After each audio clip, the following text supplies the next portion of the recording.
You ask Tiger to calculate. This deals with finding the midpoint between 2 points. The midpoint between the 2 points is negative 54,17. Let's solve it step by step. Plot the 2 points and calculate the midpoint using the formula. The coordinates of point 1 are, x1 equals negative 38, y1 equals negative 21. The coordinates of point 2 are, x2 equals negative 70, y2 equals 55. PM represents the midpoint of the 2 points.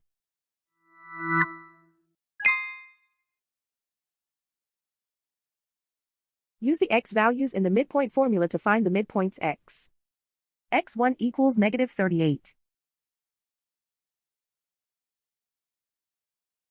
x2 equals negative 70. Simplify the arithmetic.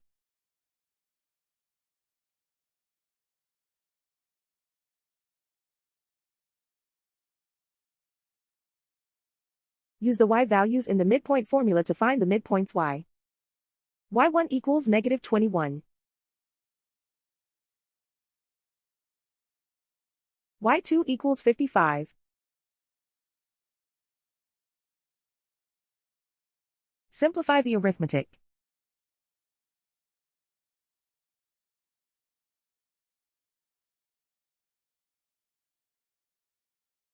And so, the midpoint is negative 54,17.